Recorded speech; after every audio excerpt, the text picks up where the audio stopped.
are going to head over to the presentation. So welcome everybody. Oops.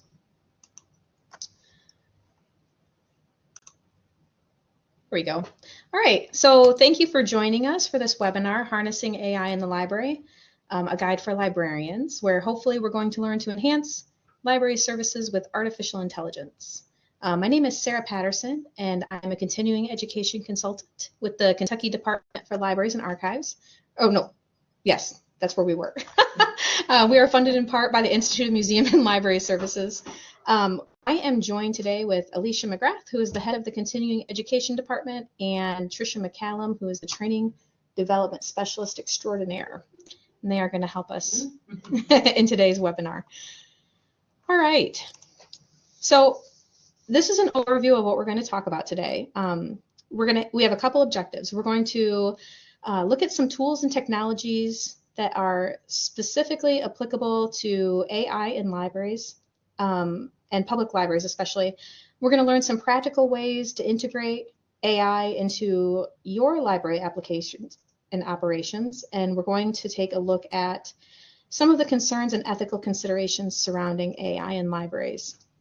So hopefully you all, please feel free to join into the chat. I think that this webinar will be a lot more interesting and fun if people participate, and I know that you all probably have a lot on your mind about AI. So the first thing I'd like to know is, are any of you currently using AI in your libraries? This could be maybe a 24-hour chat bot, or maybe you have a specific program that you're currently using that you're like, wow, this thing is so cool, I would like everyone to know about it. If you are, go ahead and add that into the chat, and then we can share that with everybody. So I know that there is a lot of fear and uncertainty surrounding artificial intelligence, especially in a very public place like the public library, but hopefully in today's training we can alleviate some of that concern. All right, so AI can play a significant role in modern libraries, right? We know that computers and technology have the potential to completely transform library services and operations. And I say, can, because the amount of transformation that is done by technology and computers is going to depend largely on the extent that librarians and their patrons embrace AI, and not everyone is quite ready for that. Obviously, there's also a huge financial cost, or can be. There isn't always, but there can be a big financial cost. However, AI excels at things like search and discovery, and it can save libraries and librarians considerable time. So what is the future of AI? Okay, I think that when people think about synthetic or artificial intelligence, they're immediately thinking of RoboCop and those robots that move around. But there's also these Boston Dynamics computers. Has anyone seen these Boston Dynamics robots before? Maybe. So we're going to look at one of these. On the left, we have their new robot Atlas, who's a much sleeker looking version of their old robot Atlas. And then we have the Boston Dynamics dog on the right. So I think when people think about AI, they think about these robots and these robotics, which are, I think, very strange looking. So I want to show you real quick what one of these Boston Dynamics robots looks like. So let me stop sharing this, and I will share this instead. So here is a Boston Dynamics robot. His name is New Atlas because the old one was Atlas HD. So here's a new Atlas robot, and watch how Boston Dynamics has these guys moving.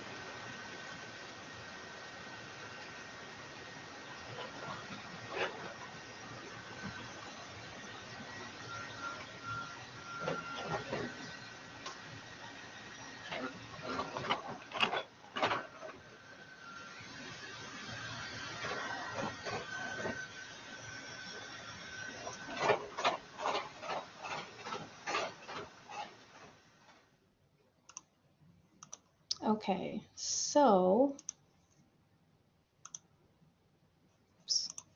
let me go back to our webinar.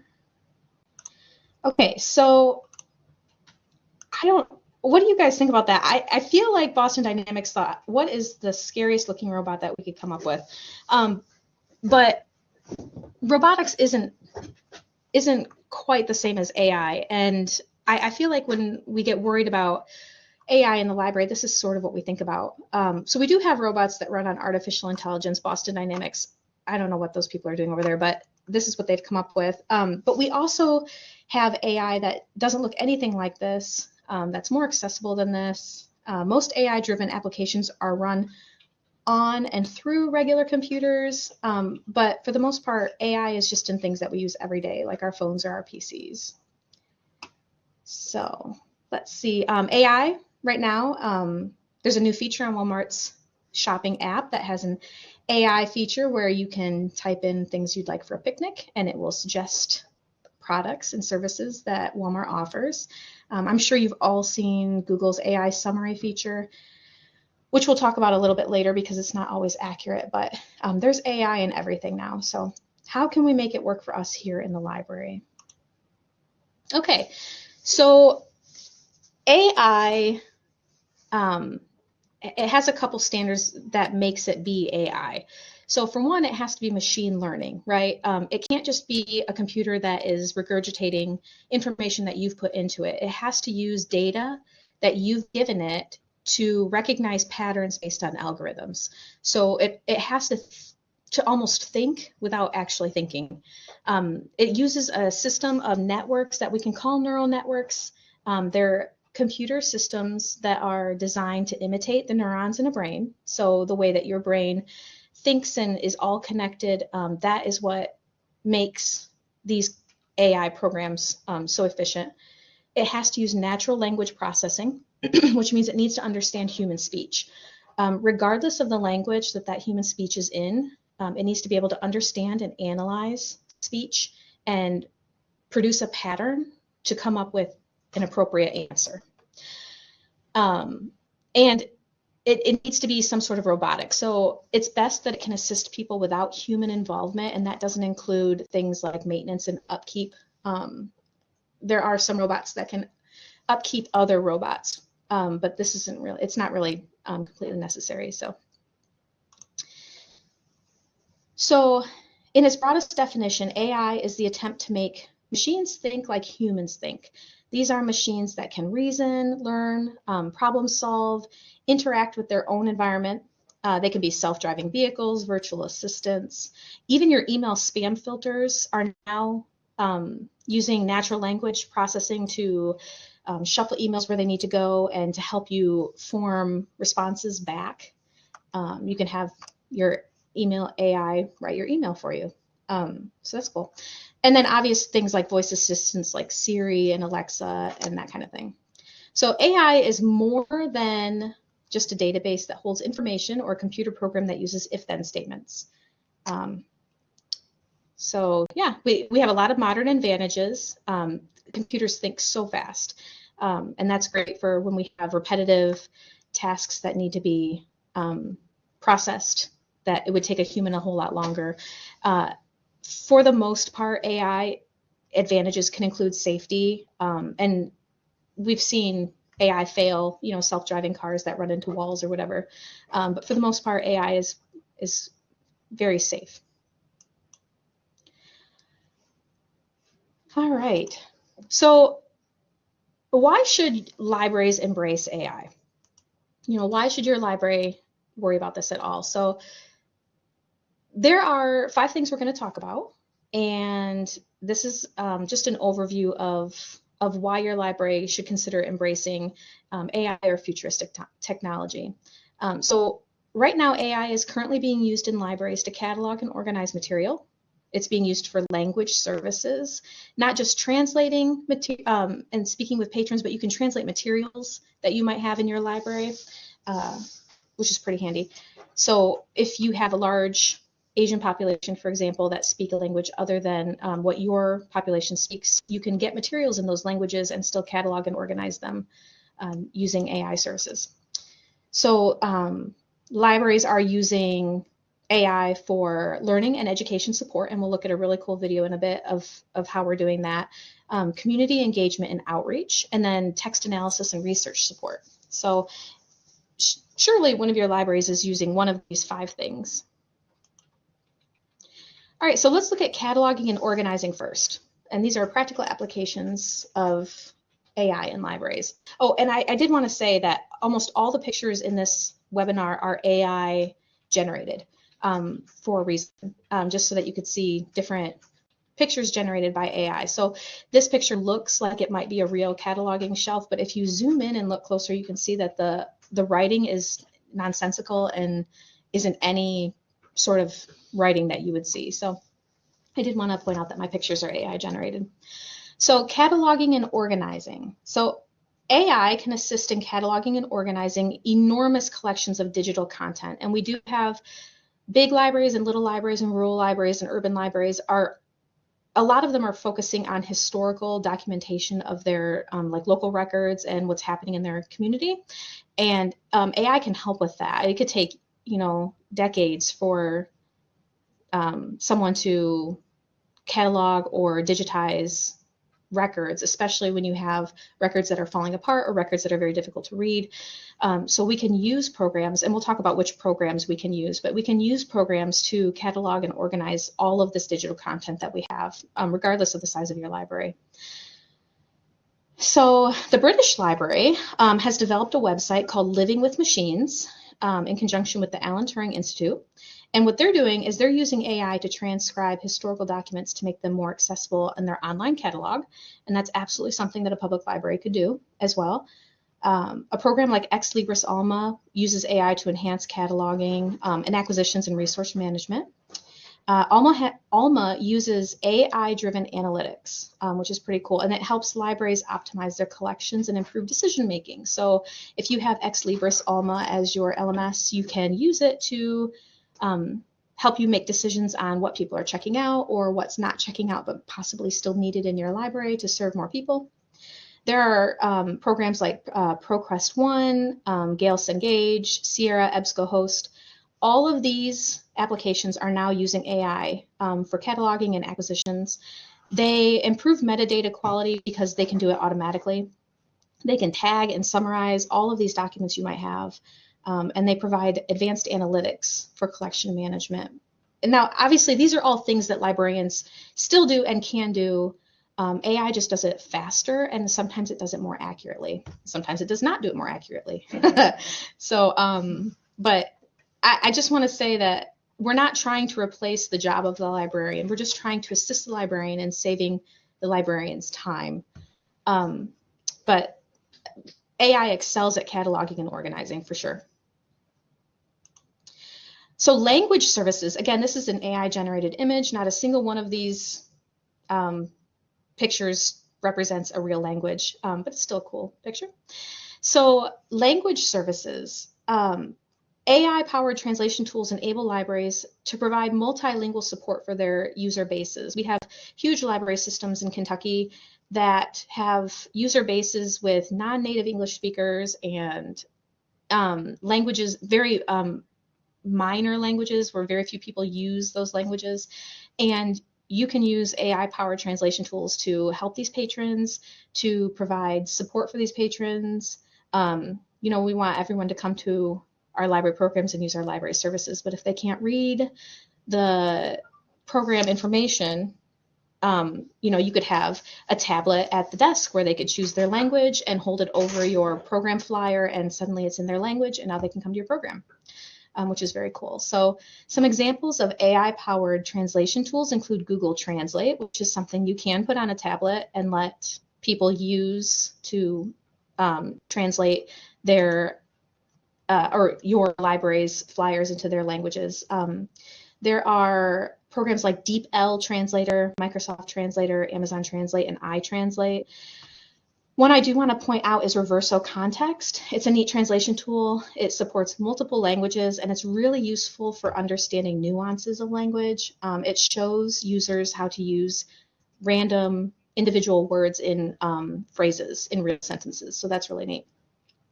There is a language tool called Systran, which is created for businesses. It provides real-time translation, and that would be a really cool Ask the Librarian feature. You can have them ask the librarian in their native language, and it will give them an answer back in their native language, which is a very inclusive thing for people. So learning and education support, this picture makes me laugh. This picture is AI generated, but it did such a good job until you look at her fingers, right? And she's got 5 fingers and a thumb. So it's always your first clue that maybe a picture is AI generated. Always just count the fingers. It doesn't do it real well. So I asked an AI image generator to tell me what it thinks the computer Jill Watson at Georgia Tech looks like. And this is what one computer thinks another computer looks like as a human being. So she's very pretty. So learning and education support is, they often offer interactive learning experiences and tutorials that will integrate with your library resources. So some examples that use AI are Coursera, Khan Academy, Duolingo is very popular, Smart Sparrow, Carnegie Learning, and then Jill Watson. And these are all applications that can be put in libraries to assist learners and provide educational support. So I mentioned Jill Watson especially because she's a really good example of how to save the time of the librarian. She is a AI teaching assistant used in online courses at Georgia Tech. She has passed the Turing test. She's amazing. She's capable of answering student questions, provide resources. She can do administrative tasks. So all of these TAs, human TAs, were becoming overwhelmed by tedious questions from undergrads who don't read the syllabus, just questions all over the place. So Jill Watson was created to give them more time. She gets 10,000 messages every semester, and that's 10,000 messages that she can answer and not take up the time of a human. So that's something you could incorporate in your public library if you're constantly being asked, you know, the basic questions: when are you open? Where are the bathrooms? You could have an AI do that for you. Oh, I did want to show you. So beyond learning and education support in the most obvious sense, I want to show you how robots are being used right now at a California library. Let me share that for you. A California library to help children in the autism spectrum learn. So this is pretty neat. Okay, and we're only going to watch a few seconds of this clip. This is from CBS Morning, and they reported on this library at the Santa Ana Public Library on their robots that they purchased. Here at the Santa Ana Public Library, robots are specially programmed to teach children with autism. 1 in 36 children in the U.S. is on this spectrum. That is the square. Touch the square. This is one of the first libraries in the country to provide this pricey program free. Access is a big issue, especially to new technology. Librarian Cheryl Everly launched the program during the pandemic, hoping to help fill gaps of services for children of color who are often underserved and diagnosed when they're older. All right, so I hope Boston Dynamics is taking note, because that is how you make a cute computer that the public will enjoy. So you can use these robots. Let me get back to the presentation. You can use these robots to reach out to patrons in your library and your community who might not necessarily be served in a normal way. It is really cool. I'm assuming, I don't know how they funded those robots. I'm sure they were quite pricey, but now that they have them, that's something that they can use to enhance learning and education in their community so that the community doesn't have to necessarily pay for it themselves. Okay, community engagement and outreach. So AI-driven social media analytics can help libraries engage with their communities more effectively. They can take in data that takes into account user interests and preferences, which will then allow librarians to tailor outreach efforts and events and programming to meet their community needs. AI social media could include chatbots and virtual assistants, which can assist with catalog searches, provide answers to common inquiries. It provides information about library services and programs. And again, that just frees up more staff time for more complex tasks that an AI couldn't necessarily do. You can use AI programs and systems to send personalized notifications about upcoming events, due dates, new arrivals. if your library embraces some kind of app that uses an AI within it. Sometimes people would rather get a message from, a cute little chat bot, hey, your program's coming up tonight, rather than an email. So this keeps patrons informed and engaged. It does not require significant effort from library staff. And then AI can analyze that data on how your library resources were being used, which programs are most attended, which digital resources were accessed. And then it will allow you to plan future events and base your acquisitions on actual user behavior and preferences and not just guesses. AI algorithms can assist researchers and scholars in analyzing large volumes of textual data for text mining, topic modeling. So you probably have in your community right now people who are researching historical things, whether it's local records or local history or their own genealogy. So you could have a program that does this, not for them, but with them, which would be very helpful. Public libraries can also support academic and public research. I don't want, just because we're public libraries, I want us to remember that we can make connections with academic and academic libraries and other types of libraries to help them support that, especially in our more rural areas. So I want to point out this picture, first of all, it comes from the Kentucky Genealogical Society, and it was provided by Rusty Hackman, who also works here at KDLA. He has been working on using AI to look through all of these records to create digital records. So if you look, I can read cursive, but this is very difficult to read, right? So there are AI programs that can use full text search of original records that will create character recognition files of handwritten text. So you might have 500 of these records in the basement of your library, and you can use a program like Family Search to run these programs through, and it will begin to recognize, even if you can't, it will begin to recognize patterns in the data, and it will give you something that you can actually read back. That's pretty neat. So Family Search has, Family Search, Caleb, is a really good program for that. It has full text beta right now, but it's really good. It's been recommended to me to recommend to you. Yep, and then I have linked Family Search at the very end and also in the handouts. Any website or program or app that I talk about in the program today is on our handout papers so that you can get those at the end. All right, so I lost my train of thought. Oh, right. So if you have people coming in to do research and you have Family Search or whatever on your computer, you can show them how to use this and how to upload their family records and their historical documents that they're trying to analyze and digitize. And this could be something that the public library could offer to their patrons. There are other examples like Zotero.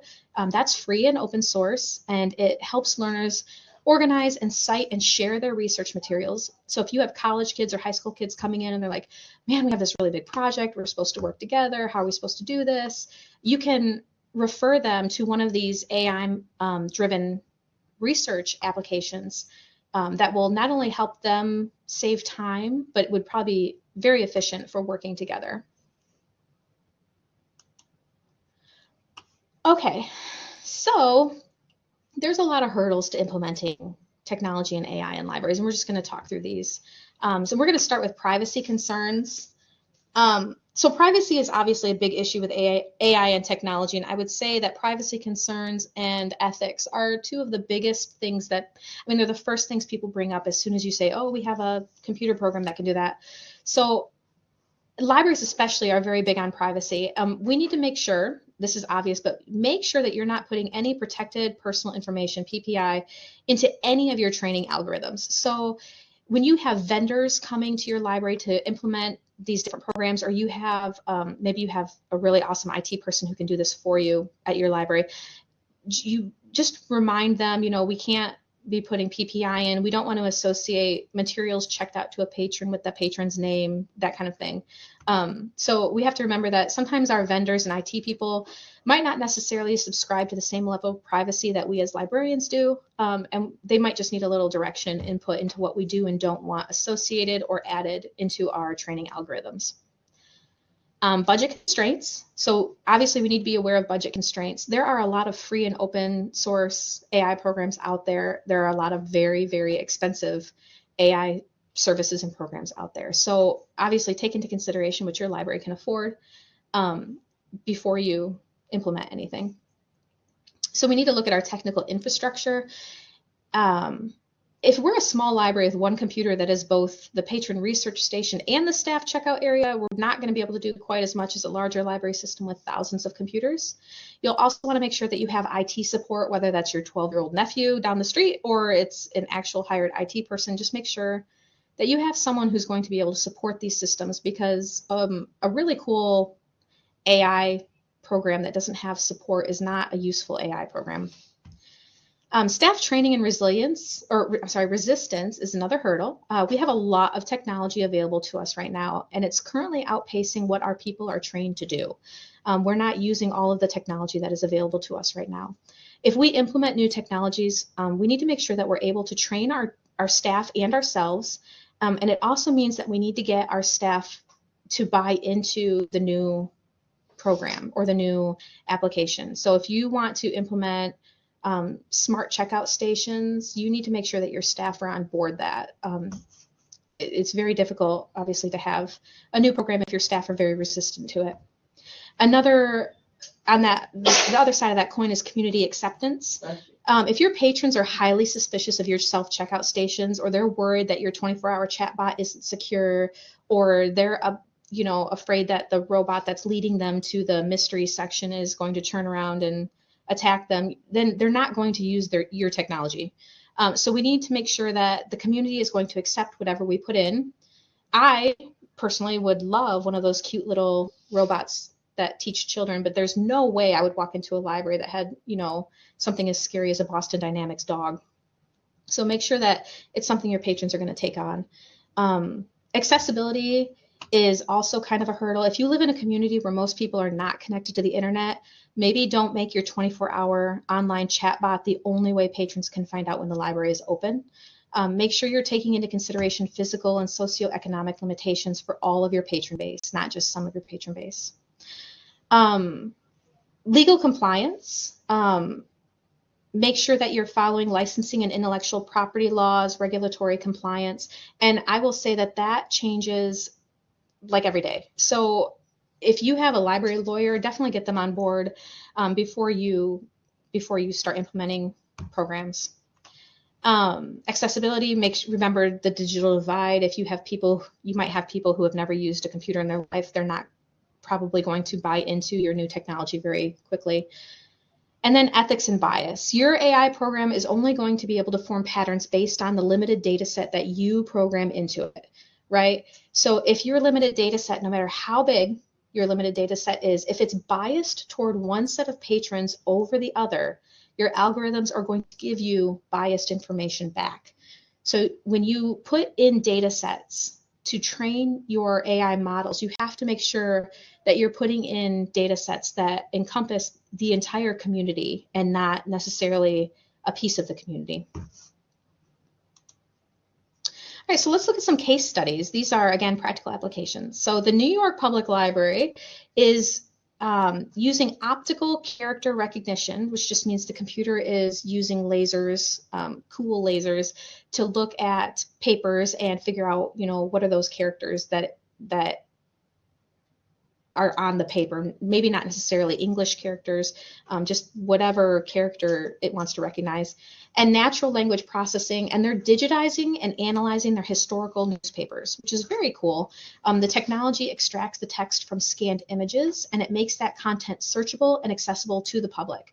So the public are able to look at New York City's historical newspapers, which may not be around any longer in a physical format. So let's see. Oh, a similar example was when Spain's National Library, this was really cool, they uncovered an unknown play last year by Felix Lope de Vega, who was a famous Spanish poet. They had no idea they had this play of his. It was anonymously written. It was not attributed to him. However, they had AI using optical character recognition and natural language processing, digitizing 1,300 anonymous manuscripts that were in their library archives. And I know you public librarians have got boxes of stuff in your basements, right? So this was like Spain's National Library had the same thing. So they had this machine checking each work against a selection of words used by different famous authors in an effort to give those manuscripts authorship. And in doing so, they ended up finding this long-lost manuscript by this national poet, which was very cool. So you could do the exact same thing in your public library with local authors and the boxes of papers you have in your basement. All right, so Udi, this guy is so cute. So Helsinki, I'm probably saying that so wrong. I'm sorry to the entire country of Finland. Helsinki Library, their national library, has implemented so many AI programs. Their entire library is almost entirely automated, and they do still have human librarians. But this little guy is so cute. He's a little robot, and what he does is transports books from the drop-off point to sorting areas. He also helps customers find books and categories that they want. He has a little iPad on him that you can see, a little tablet, and the customer or the patron will tell him what they want, and he takes them through the stacks and leads them right to where they need to go. Which is really cool. So this is an awesome example of using AI in libraries while making sure that the robot is accepted by patrons. So the whole process of developing this little robot is linked at the end of this presentation if you want to read through it. But it covers all 10 steps we're going to talk about for integrating AI into your library. They tested him and tested him and tested him to make sure that he would be accepted by the community. And they did put googly eyes on him because they found that that's what the community thought would make him adorable. So the National Central Library of Finland also uses a really slick indexing program called ANIF, which is an open source toolkit for automated subject indexing. Remember, open source means that you yourself could use it. It uses natural language processing and machine learning to suggest subjects and keywords for library materials. So it's an indexing and cataloging tool. It can analyze text from all kinds of different documents and suggest subjects based on a predefined vocabulary and ontology. It does integrate with your existing library management system, which is pretty cool. But again, the effectiveness of all these programs depends on the training data that you give it. So this is one that I also really like. We're going to try this out real quick. This is Tulpa Search, and anybody can use this. You can use this at your public library. Your patrons can use this. Your patrons who are very frustrated, you could just pull this quick up on your computer and say, let's try Tulpa Search and see if we can do this. So what Tulpa does is it automates subject indexing and cataloging, and it uses, again, natural language processing to analyze all kinds of documents and books and all kinds of different things, authoritative book data really, to give you an answer. So it comes from Library Thing, and what it does is it like searches it. Okay, so it queries large language models from these different databases for books and other media, and it checks them against authoritative bibliographic data, which is a really fancy way of saying you put in something and it searches for it. So let's give this a try. So let's say you have a patron come in and they say, oh man, I remember this book from forever ago. It's got a red cover. Let me see if I can share this, but they can't remember much more about it. So Tulpa allows you to search as if you were talking to find what you need. So they have some examples here, like kid has a magic crayon, call me Ishmael. You can ask it for recommendations like audiobooks like Sapiens, Portland, Maine authors, and then they have a cover search, which is really neat. So let's search for Charlotte's Web. So I'm going to say, I remember that this book is about a spider and a pig, maybe, and it had a blue cover. Let's see what it gives us.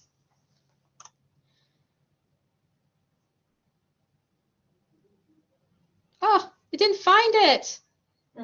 What a shame. Uh-oh. So you can see it fail in real time, and that's fine. I didn't create Tulpa, but it is pretty cool. So spider and a pig comes up with Charlotte's Web. That's pretty neat. Oh, the very busy spider, which doesn't have a pig in it, I'm pretty sure.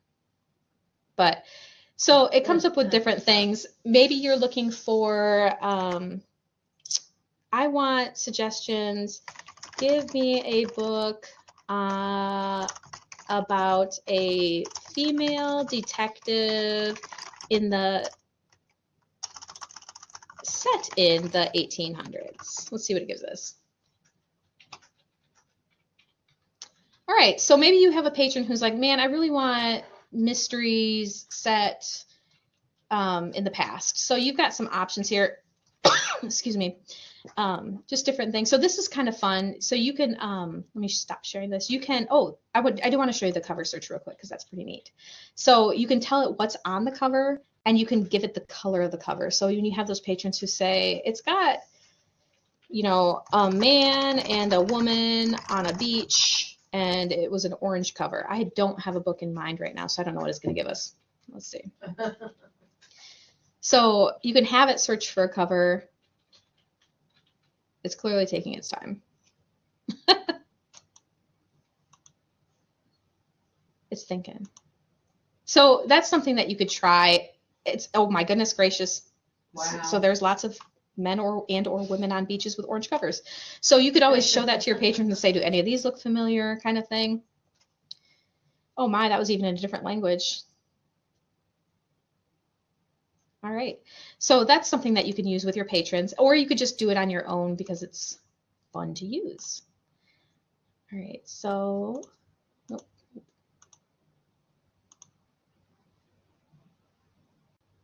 Oh wait, there we go. All right, so Tulpa search is something that is also an option for you.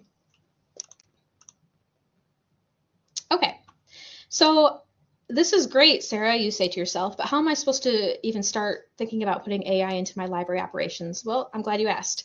So here are 10 easy peasy, right? Just so easy steps to integrate library or AI into your library services and operations.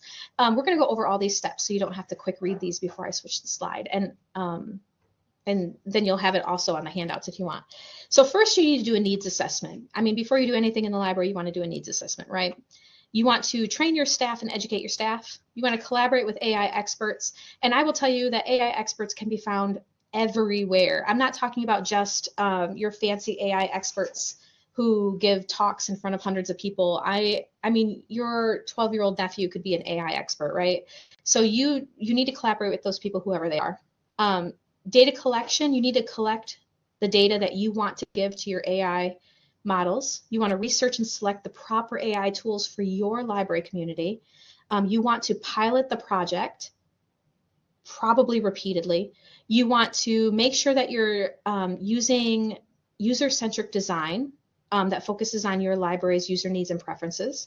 You need to consider the ethics, make sure you've got data privacy covered, you've taken care of your own human bias when training your computers, make sure you're as transparent as possible. I told you my pictures were AI generated. If you are using AI in your library, you need to tell your patrons, just as transparent as possible so nobody can come back and say, I had no idea your computer was reading my books as I was checking them out. You want to make sure that you can integrate whatever you're using with your existing library systems and workflows, and then you want continuous evaluation. So step one, assess your needs and goals. Where can AI reduce your employees' workload? We are not trying to replace the librarian. We are trying to save the time of the librarian. So what work is so tedious that only a computer wants to do it? Right? What is the job that you say you need to do this and every one of your staff goes, oh, that is probably something that you can give to a computer. What work is so fine detailed that a computer could do it better, right? Computers are very good at shelf reading. Exactly. Get yourself a robot. Okay, you want to train your staff. You want to educate your staff. You can do this through workshops, webinars, online training, vendor training. If you buy a service or an LMS that has AI integration, you should be getting vendor training that comes along with it. make sure you utilize that. If you have a vendor who says, we want to set up training so you know how to use this, make sure you get your staff together to do that. When we understand computers and when we understand technology and AI, it takes the fear and uncertainty out of AI. If your vendor is willing to do a community training, do that, right? If nobody is trained to use the technology that you have, there's no reason to have it. Step 3, collaborate with your AI experts. We talked about AI data scientists and that sort of thing, but also look to other libraries similar in size to yours with similar population demographics. What are they doing? What programs are they using? Collaborate with them. Attend conferences, take trainings on AI in libraries specifically.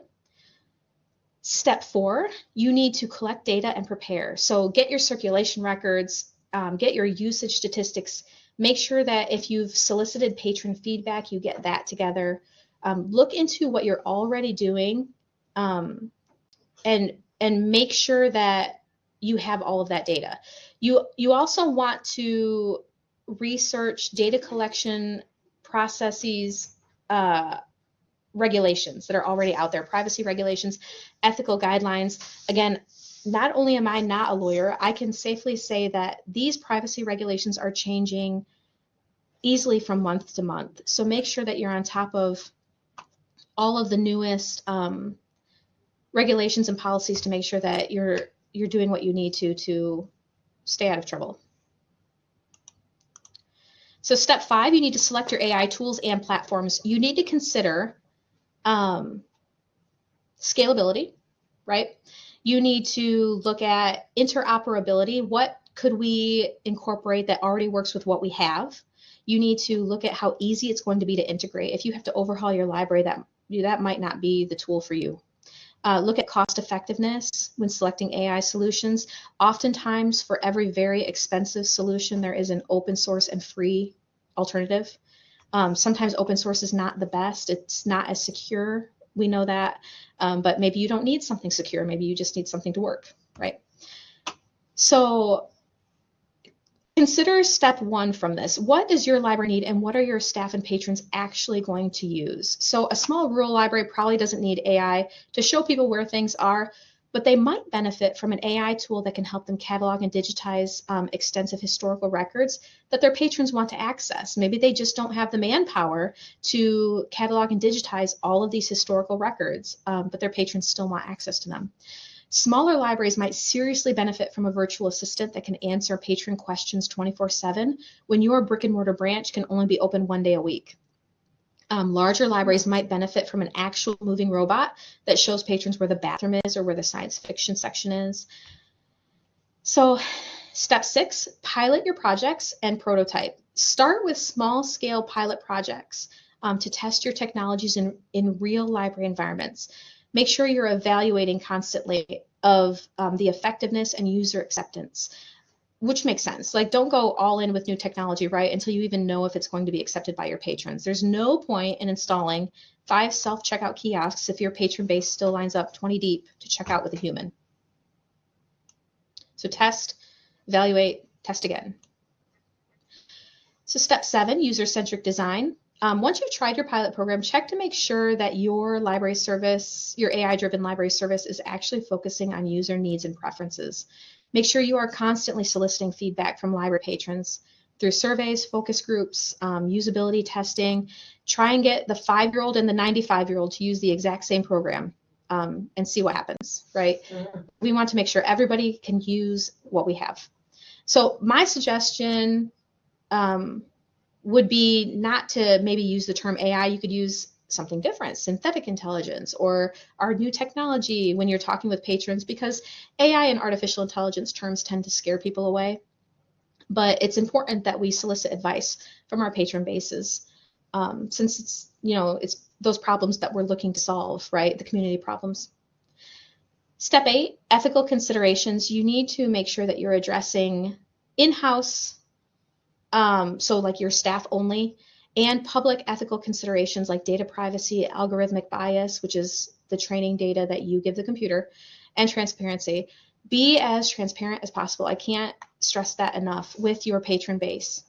if you do not have an AI policy and guidelines, even if you're not currently using AI-driven apps, I strongly suggest that you sit down and you develop one, because AI is coming, whether it's your patrons bringing it into the library themselves on their own personal devices, or it's your library embracing them. It's going to be here, right?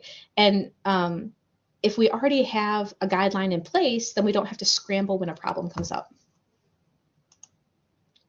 So step 9, integrate your AI-driven apps and programs into your existing systems. So you all have your integrated library systems, your library management systems, and discovery platforms and that kind of thing already. Make sure that what you bring on board can play nicely with what you already have. Step 10, make sure that you are always monitoring. Solicit feedback. Make sure you're getting information from your user database. So yeah, you also might want to consider holding community meetings to inform patrons of new technology changes in the library. If you have been a traditional library, I mean, we're talking like people come up to the checkout desk and still hand you a book and you check them out and you take cash for fines. And if you're a very traditional library, even a self-checkout station can be very worrisome for some of your patron base. So consider holding community meetings to evaluate, make improvements, see what people actually want in your libraries. So I have a whole slide on concerns and ethical considerations because this is such a big deal in libraries. Ethical considerations tend to be people's first concern when you bring up artificial intelligence, right? Which makes sense. A machine that can process and learn like a human is only going to have the morality system of whichever human programs it to begin with.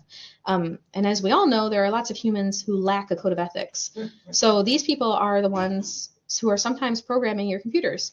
So beyond the people programming the machine are the people helping the machine learn. So I want to bring up this program Tay. So you might have the most ethical person in the world programming your computer, but remember, AI isn't just regurgitating information, it's learning. So if you have people, as in your public and your patrons and your just community members, putting in information, they're teaching your computer. So one example that failed miserably was Tay. I don't know if any of you remember Tay, but Tay was a chat bot that was released by Microsoft as a Twitter bot. I think it's still Twitter, maybe it's X. Anyway, was released as a Twitter bot on March 23rd, 2016. She was released to the public and she was supposed to respond to tweets. Twitter users began tweeting massively inappropriate and racially charged statements to Tay, and she learned from that and began tweeting back massively inappropriate and racially charged statements to the public. And this was Microsoft, right? So can you imagine the embarrassment? The reason for this is because she was copying the offensive behavior of Twitter users. She had never been coded to understand what was appropriate and what wasn't. She's basically a toddler learning language, right, and dropping cuss words in the middle of Thanksgiving dinner is what really happened. So it only took 16 hours and Tay was taken offline. So in 16 hours, Twitter brought her down. So another quick example is IBM's chatbot Watson, which began to use profanity after reading entries from Urban Dictionary, which is a website I'm sure you've all heard of. So Watson was looking for information online and found Urban Dictionary and didn't understand what was appropriate and what wasn't, and they had to take Watson down as well. So you can imagine the nightmare scenario that an AI machine can create if given access to personal and private information, especially if the programmer has never programmed a sense of ethics into the machine. So that's definitely something we need to look out for. Another one is AI bias. We talked about that before. If you're only giving your training model biased information, it's only going to give you biased information back. So future trends, let's see. AI can transform libraries in lots of different ways. We've already talked about those. We're going to eventually see AI-powered chatbots and virtual assistants. Especially in bigger libraries, we're going to see automated cataloging processes, subject indexing and metadata enrichment. We're going to hopefully see better data analytics to help find patterns in patron behavior and use. But I want I want us to remember that patrons can already check out books online. They can already have them put into after-hour lockers. They can already read ebooks and listen to audiobooks and check out the newspaper online and look through magazines online and do research online, all without human contact, right? The entire library experience can already be done without human contact.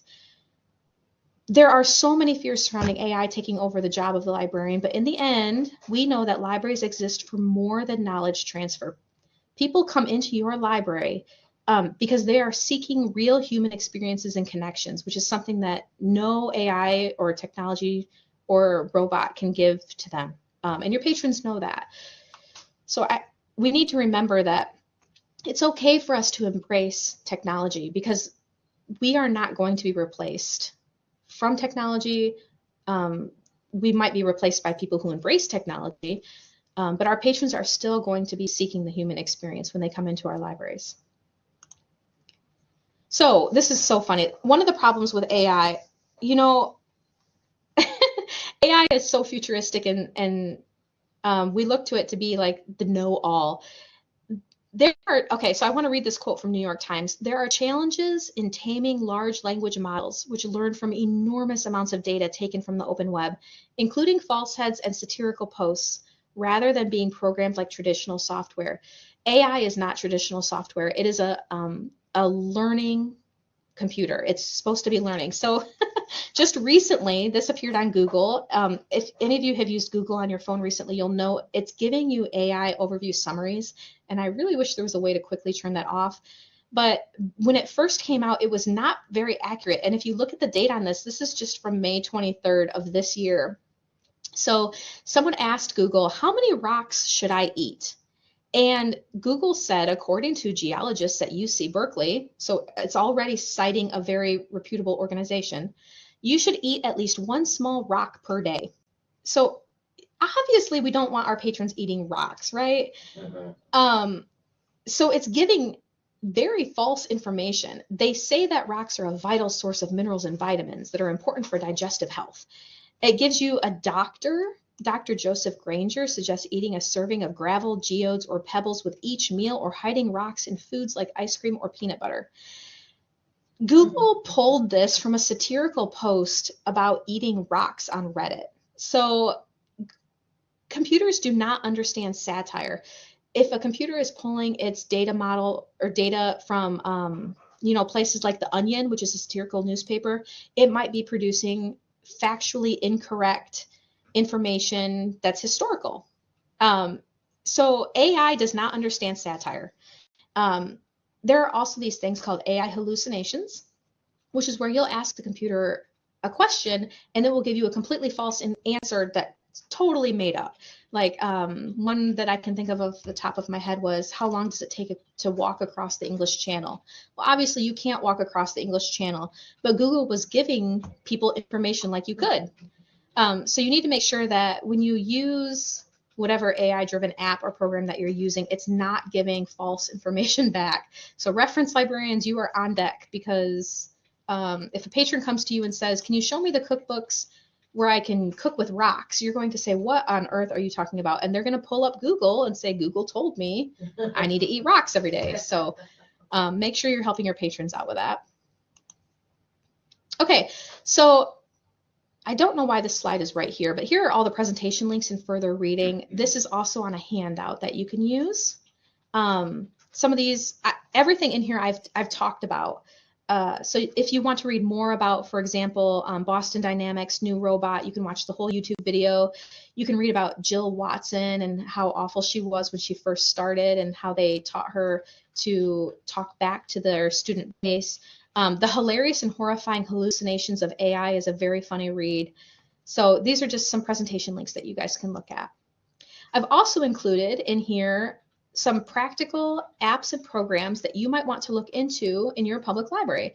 So if you need chatbots beyond ChatGPT, you need something a little bit better, you can look at all these different things. Claude, Hugging Face, which is, I love the people who name these programs, right? Perplexity AI. If you have a patron who desperately needs research and reference, you might want to look at these different apps and programs over here. So these are just all different things that you can look in. I do want to say that myself and KDLA does not recommend or endorse any of these programs. These are just options for you to take a look at. All right, so notes and presentation slides are available. If I am not a robot, but if I were, I think that's what I'd look like. If you need to contact me, go ahead and reach out at this email. I am available to you. Does anyone have any questions or anything anyone want to talk about? Comments, concerns? Are any of you using AI? Maybe just ChatGPT. If not, I will be here, but if not, thank you again for joining us today. And hopefully you have some tools to help you. Oh, so Caleb's used ChatGPT. Oh, trivia questions. That's such a good idea. Yeah, you could totally have a trivia program. Yeah, definitely, Caleb. Make sure you double check your answers. All